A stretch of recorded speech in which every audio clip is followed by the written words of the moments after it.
സാഫല്യം part 15. AB മോളുടെ വാശിക്ക് മുന്നിൽ മീനുവിന്റെ മുറിയിലായിരുന്നു കിടന്നത്. അവന്റെ നോട്ടം മുഴുവൻ ഉറങ്ങിക്കിടന്ന മീനുവിലായിരുന്നു. അവളുടെ കഴുത്തിലായി മറുക കണ്ടതും ദേവന്റെ വാക്കുകൾ അവൻ ഓർത്തു. അന്ന് മീനു അവന്റേതായിരുന്നു. എന്നിട്ടും എബിക്കത് സഹിക്കാനാവാത്തതുപോലെ തോന്നി.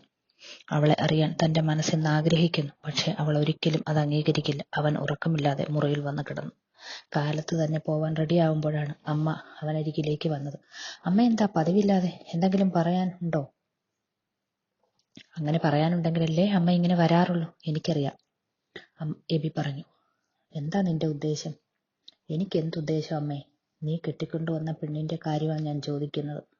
മീനുവിന്റെ കാര്യമാണോ? അവൾക്കെന്ത് പറ്റി? അവൻ ചോദിച്ചു. അവൾക്കൊന്നും പറ്റിയില്ല. പിന്നെന്താ പ്രശ്നം അമ്മേ?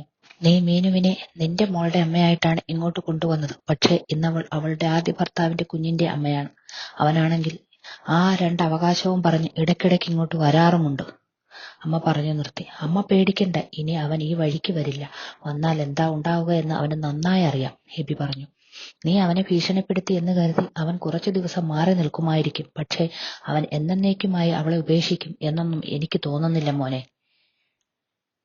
അവൻ വന്നാലും മീനു എന്നെയും മോളെയും വിട്ടു പോവും എന്ന് അമ്മയ്ക്ക് തോന്നുന്നുണ്ടോ? എബി ചോദിച്ചു. ആ വിശ്വാസം 10-30 കൊല്ലങ്ങൾക്ക് മുമ്പ് എനിക്കുമുണ്ടായിരുന്നു. പക്ഷേ കൈക്കുഞ്ഞായ നിന്നെയും എന്നെയും ഉപേക്ഷിച്ച് നിന്റെ അച്ഛൻ മറ്റൊരു പെണ്ണിന്റെ കൂടെ പോയപ്പോഴാണ് ഞാൻ അറിയുന്നത് എന്റെ ആ വിശ്വാസമൊക്കെ തെറ്റായിരുന്നു എന്ന്. അമ്മ വിഷമത്തോടെ പറയുന്നത് എബി കേട്ടുനിന്നു. പക്ഷേ എന്റെ അമ്മ അതുകൊണ്ടൊന്നും തോറ്റില്ലല്ലോ. ഒരാളുടെ സഹായവും ഇല്ലാതെ എന്നെ വളർത്തി പഠിപ്പിച്ചൊരു ഡോക്ടറാക്കിയില്ലേ.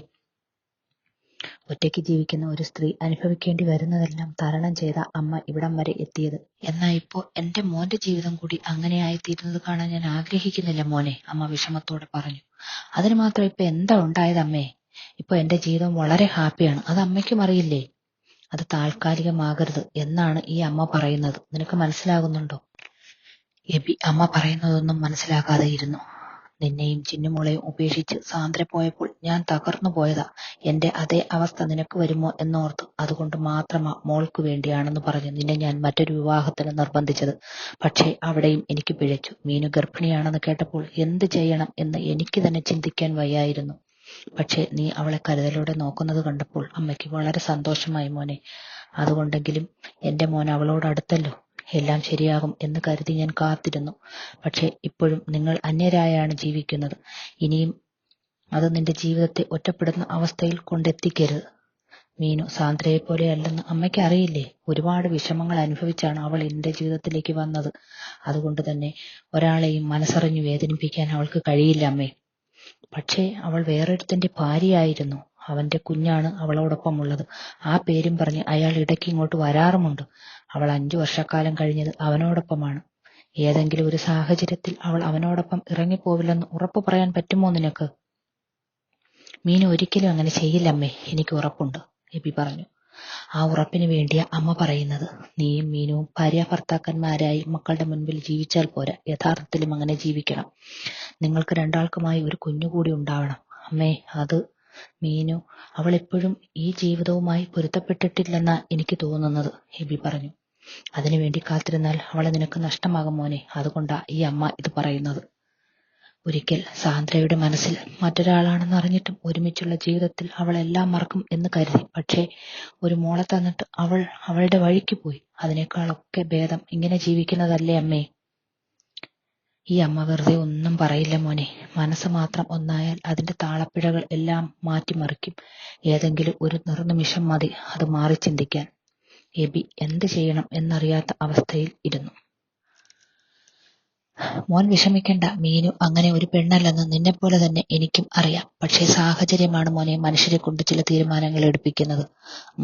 എനിക്ക് മനസ്സിലാവും അമ്മ പറയുന്നതല്ല. ഇനിയെങ്കിലും നിങ്ങൾ ഒരുമിച്ച് ജീവിക്കാൻ തുടങ്ങണം.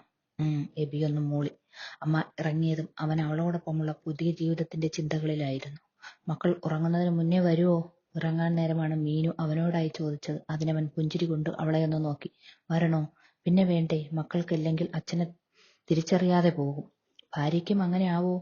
അതിന് മീനു ഒന്നും മിണ്ടാനാകാതെ നിന്നു. എന്റെ മീനു പറഞ്ഞതല്ലേ, എന്തായാലും ഞാൻ നേരത്തെ വരാം. അവൾ ഒരു പുഞ്ചിരിയോടെ മൂളി. ഹോസ്പിറ്റലിലും അവൻ മീനുവിനെ കുറിച്ചുള്ള ചിന്തകളിലായിരുന്നു. അവളെ ഓർക്കും തോറും അവന്റെ ചുണ്ടിൽ മായാത്ത ഒരു പുഞ്ചിരി ഉണ്ടായിരുന്നു. മീനു മക്കളെ ഒരുമിച്ചിരുത്തി അവർക്ക് ഫുഡ് കഴിപ്പിക്കുമ്പോഴാണ് കോളിംഗ് ബെൽ മുഴങ്ങിയത്. ഞാൻ നോക്കാം, നീ അവിടെ ഇരുന്നോ, അമ്മ അതും പറഞ്ഞ് ഡോർ ഓപ്പൺ ചെയ്യാൻ പോയതും മീനു അത് സമ്മതിച്ച് മക്കൾക്ക് ഫുഡ് കൊടുത്തുകൊണ്ടേയിരുന്നു. ഡോർ തുറന്നതും അവർ മുന്നിൽ നിൽക്കുന്ന ആളെ കണ്ട് ഞെട്ടിത്തരിച്ചു. സാന്ദ്ര. അപ്പൊ എന്നെ മറന്നിട്ടില്ല അല്ലേ? അവൾ ഒരു പുഞ്ചിരിയോട് ചോദിച്ചു. നീ നീ എന്താ ഇവിടെ? അതെന്ത് ചോദ്യമാ അമ്മേ, അമ്മയുടെ മകന്റെ ഭാര്യയല്ലേ ഞാൻ. അതുകൂടാതെ എന്റെ മകൾ ഇവിടെയല്ലേ ഉള്ളത്. പറയും പോലെ അവളെവിടെ, എന്റെ മകളെവിടെ എന്ന് ചോദിച്ചുകൊണ്ട് അവൾ അകത്തേക്ക് കയറി. അമ്മ എന്ത് ചെയ്യണമെന്നറിയാതെ അതേ നിൽപ്പ് തുടർന്നു. മോളെ എന്ന് വിളിച്ചുകൊണ്ട് അവൾ ചിന്നുമോളെ അടുത്തു ചെന്നതും അത് കണ്ട് മീനു ഒന്നും മനസ്സിലാക്കാതെ അമ്മയെ ഒന്ന് നോക്കി. വിട് എന്നെ. സാന്ദ്ര മോളെ കയ്യിലെടുത്തപ്പോൾ തന്നെ മോൾ അവളുടെ കയ്യിൽ നിന്ന് ഇറങ്ങി മീനുവിന്റെ അടുത്തേക്ക് ചെന്നു. മോളെ ഇങ്ങോട്ട് വാ. നീ ആരാ, എന്തിനാ എന്റെ മോളെ എടുക്കുന്നേ? മീനു ദേഷ്യത്തോടെ അവളോ നോക്കിക്കൊണ്ട് ചോദിച്ചു. നിന്റെ മോളോ? അതെങ്ങനെയാ നിന്റെ മോളാവുന്നേ? ഞാൻ പ്രസവിച്ച എന്റെ മോളായത്. അത് കേട്ടതും മീനു ഞെട്ടിത്തരിച്ചു നിന്നു. മോളെ, നിന്റെ അമ്മയാ ഞാൻ, മോളെന്റെ അടുത്ത് വാ. മോൾ അത് നിരസിച്ചുകൊണ്ട് മീനുവിനെ തന്നെ ചേർത്ത് പിടിച്ചു നിന്നു.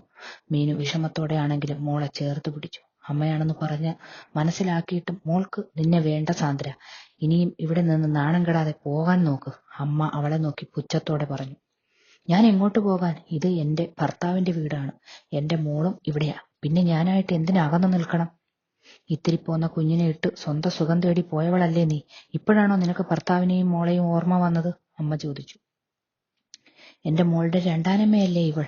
ഇവൾ ഇപ്പോ എബിയുടെ ഭാര്യയാണെങ്കിലും വേറെ ആരുടെയോ കുഞ്ഞിന്റെ അമ്മയല്ലേ ഇവൾ. ഇവൾ എങ്ങനെ എന്റെ മോളെ സ്നേഹിക്കും? അതറിഞ്ഞപ്പോൾ എന്റെ മോൾക്ക് വേണ്ടി ഞാൻ വന്നതാ. മീനു അവൾക്ക് രണ്ടാനമ്മയല്ല, പെറ്റമ്മയേക്കാൾ നന്നായി അവൾ മോളെ നോക്കുന്നുമുണ്ട്. അതുകൊണ്ടാ മോൾ ഇപ്പോൾ പെറ്റമ്മയായ നിന്നെ തിരിച്ചറിയാതെ മീനുവിന്റെ അടുത്ത് ചേർന്ന് നിൽക്കുന്നത്, അമ്മ പറഞ്ഞു. ഇവൾ നിങ്ങളുടെയൊക്കെ മുന്നിൽ മോളോട് സ്നേഹം കാണിക്കുന്നുണ്ടാവും. പക്ഷെ യഥാർത്ഥത്തിൽ എന്താ നടക്കുന്നതെന്ന് ആർക്കറിയാൻ പറ്റും? മീനുവിനെ ആരെക്കാളും നന്നായി ഞങ്ങൾക്കറിയാം. അവൾ ഒരിക്കലും മോളോട് അങ്ങനെ ചെയ്യില്ല. അതിന് തെളിവാ മോൾ ഇപ്പോഴും മീനുവിന്റെ കൂടെ നിൽക്കുന്നത്. മോളെ അമ്മയുടെ അടുത്തേക്ക് വാ. നിങ്ങൾ എന്റെ അമ്മയൊന്നുമല്ല, ഇതാണ് എന്റെ അമ്മ, കുഞ്ഞു പറഞ്ഞു. മോൾ മീനുവിനെ ഒന്നുകൂടി ചേർത്ത് പിടിച്ചു നിന്നു കൊണ്ട് മീനു ഒരു ചിരിയോടെ സാന്ദ്രയെ ഒന്ന് നോക്കി. ഇവൾ നിന്റെ രണ്ടാനമ്മയാ. നിന്റെ യഥാർത്ഥ അമ്മ ഞാനാ മോളെ. അല്ല, കുഞ്ഞു പറഞ്ഞു. വെറുതെ മോളെ വിഷമിപ്പിക്കാതെ നീ വന്ന പോലെ പോകാൻ നോക്ക്, അതാ നിനക്ക് നല്ലത്. പോവാനോ? ഞാൻ വന്നത് എന്റെ മോളുടെ കൂടെ ഇവിടെ താമസിക്കാനാണ്. താമസിക്കാനോ? എബി വരുന്നതിന് മുന്നേ പോകുന്നതാ നിനക്ക് നല്ലത്. അവൻ നിന്നെ കണ്ടാൽ എന്താ ഉണ്ടാകുകയെന്ന് ഞാൻ പറയേണ്ടതില്ലല്ലോ. കാണട്ടെ, വരാൻ തന്നെയാ ഞാനും കാത്തിരിക്കുന്നത്. ഒന്നുകിൽ എന്റെ മോളെ വിട്ടുതരണം, അല്ലെങ്കിൽ ഞാൻ എന്റെ മോളെ കൂടെ ഇവിടെ കാണും. അതിലേതാ വേണ്ടതെന്ന് അങ്ങേര് തീരുമാനിക്കട്ടെ. എല്ലാം കേട്ട് മീനു ഒന്നും പറയാനാകാതെ നിന്നു. ഞങ്ങളുടെ മുറി ഇപ്പോഴും ആ പഴയ മുറി തന്നെയല്ലേ, ഞാനൊന്ന് ഫ്രഷാകട്ടെ എന്നും പറഞ്ഞ് അവൾ ബാഗും തൂക്കി ബേബിയുടെ മുറിയിലേക്ക് നടന്നു. അത് കണ്ട് മീനുവിന്റെ മനസ്സ് പിടയുന്നുണ്ടായിരുന്നു. ഒരിക്കൽ ഇതുപോലെ തന്റെ എല്ലാമാണെന്ന് കരുതിയ ദേവന്റെ കൂടെ മറ്റൊരു പെണ്ണ് മുറിയിൽ കയറിയപ്പോൾ ഉണ്ടായ അതേ വേദന. നീ വിഷമിക്കേണ്ട മീനു, എബി വന്നാൽ ഇവളെ അവൻ തന്നെ പിടിച്ച് പുറത്താക്കിക്കോളും, അമ്മ അവളെ ആശ്വസിപ്പിച്ചു. മോളെ അവൾക്ക് വിട്ടുകൊടുക്കേണ്ടി വരുമോ അമ്മേ? അതിനവൻ സമ്മതിക്കുമെന്ന് നിനക്ക് തോന്നുന്നുണ്ടോ? നിന്റെ മോനെ നിന്റെ അടുത്തുനിന്നും വിട്ടുകിട്ടാൻ അവൻ വിസമ്മതിച്ചിട്ടുണ്ടെങ്കിൽ അവന്റെ മോളെ അവൻ എന്ത് ചെയ്തിട്ടായാലും ഇവൾക്ക് വിട്ടുകൊടുക്കില്ല. അമ്മയുടെ വാക്കുകൾക്കൊന്നും അവളെ ആശ്വസിപ്പിക്കാനായില്ല. മോളെ മാത്രമല്ല, എബിയെയും തനിക്ക് കിട്ടിയ പുതിയ ജീവിതവും എല്ലാം നഷ്ടപ്പെടാൻ പോകുവാണെന്നൊരു തോന്നൽ അവളെ അലട്ടി. എബിയുടെ ബെഡിൽ കിടക്കുന്ന സാന്ദ്രയെ കണ്ട് മീനുവിന് ഒരേ സമയം സങ്കടവും ദേഷ്യവും തോന്നി. പിന്നെ എന്തോ ഓർത്തിട്ടെന്ന പോലെ മീനു അവളെ ഉണർത്താതെ മുറിയിൽ നിന്നും ഇറങ്ങി. മോൾക്ക് വേണ്ടി എല്ലാം മറന്ന് അദ്ദേഹം സാന്ദ്രയെ സ്വീകരിക്കുമോ? അങ്ങനെയാണെങ്കിൽ ഈ വീട്ടിൽ തനിക്കുള്ള സ്ഥാനം എന്താകും? ഇവിടുന്നും ഇറങ്ങേണ്ടി വരുമോ? എന്തൊക്കെയോ അവളുടെ ചിന്തകൾ സമയം നീക്കി. എബിയുടെ വരവും കാത്തവൾ നിന്നു. അവന്റെ കാർ വന്നതും പപ്പ എന്ന് വിളിച്ചുകൊണ്ട് മക്കൾ രണ്ടാളും അവന്റെ അടുത്തേക്ക് ഓടി. അത് കണ്ട് പതിവ് സന്തോഷമൊന്നും അവളിൽ ഉണ്ടായില്ല. അവൻ ഇറങ്ങിയ പാടെ മീനുവിനെയായിരുന്നു നോക്കിയത്. ഇന്നെന്തു പറ്റി നിങ്ങളുടെ അമ്മയ്ക്ക്? മുഖമാകെ കടന്നൽ കുത്തിയ പോലെ ഉണ്ടല്ലോ, എബി ചോദിച്ചു. മീനുവിനെ നോക്കിക്കൊണ്ട് തന്നെ അവൻ മക്കളോടെന്ന പോലെ ഈ ചോദ്യം ചോദിച്ചത്. മക്കൾ അകത്തേക്ക് പോയതും അവൻ മീനുവിന്റെ അടുത്ത് ചെന്നു. എന്തു പറ്റിയടോ? എന്തെങ്കിലും പ്രശ്നമുണ്ടോ? അവൾ അതിന് ഇല്ലെന്ന പോലെ തലയാട്ടി. പിന്നെന്താ ഈ മുഖം ഇങ്ങനെ ഇരിക്കുന്നത്? അന്ന് ഹോസ്പിറ്റലിൽ വന്നിരുന്ന ആ സാന്ദ്ര ഡോക്ടറുടെ വൈഫാണോ? പെട്ടെന്നത് കേട്ടതും അവനൊന്ന് ഞെട്ടി. അത് പിന്നെ അന്ന് ഞാൻ നിന്നെ വിഷമിപ്പിക്കേണ്ടെന്ന് കരുതി. അല്ലേലും അവൾ എനിക്കിപ്പോ ഞാൻ അറിയാത്ത ഒരാൾ തന്നെയാ. അവർ ഇവിടെ വന്നിട്ടുണ്ട്. അപ്പോൾ തന്നെ അമ്മ ഡോക്ടറെ വിളിച്ചു പറയാൻ തുടങ്ങിയത്. ഞാനാ പറഞ്ഞത് ഡോക്ടർ അവിടെയെങ്കിലും സ്വസ്ഥമായിരുന്നോട്ടെ എന്ന്. എന്നിട്ട് അവളെവിടെ? എബി ഇരച്ചു വന്ന ദേഷ്യത്തോടെ തന്നെ ചോദിച്ചു. ഞാനിവിടെയുണ്ട്. അവൾ ഒരു പുഞ്ചിരിയോടെ കൈയും കെട്ടി നിന്ന് പറയുന്നത് കണ്ട് മീനു വിഷമത്തോടെ അവനെ ഒന്ന് നോക്കി. ആരോട് ചോദിച്ചിട്ടാ നീ എന്റെ വീട്ടിൽ കയറി? ഇപ്പൊ ഇറങ്ങിക്കോണം, എബി പറഞ്ഞു. ഞാൻ എന്റെ മോളെ കാണാൻ വന്നതാ. നിന്റെ മോളോ? അങ്ങനെ ഒരു വാക്ക് പ്രയോഗിക്കാൻ നിനക്ക് എങ്ങനെ ധൈര്യം വന്നടി? ഞാൻ അവളുടെ അമ്മയാ. പിന്നെ മക്കളെ കുറച്ചു കാലം അച്ഛൻ നോക്കി എന്ന് കരുതി അമ്മയുടെ സ്ഥാനം അതല്ലാതാകുന്നില്ല. പെറ്റമ്മയിൽ നിന്നും മക്കളെ അകറ്റാൻ ഒരു കോടതിയും കൂട്ടുനിൽക്കില്ല. ഓഹോ, അപ്പൊ നീ എല്ലാം പ്ലാൻ ചെയ്ത് തന്നെയാ വന്നിരിക്കുന്നതല്ലേ എന്ന് കരുതി ഈ എബിയെ തോൽപ്പിക്കാൻ മാത്രം നീ വളർന്നിട്ടില്ല. അത് നമുക്ക് കോടതിയിൽ വെച്ച് തീരുമാനിക്കാം. അതിനുള്ള തയ്യാറെടുപ്പോടെ തന്നെയാ ഞാൻ വന്നത്.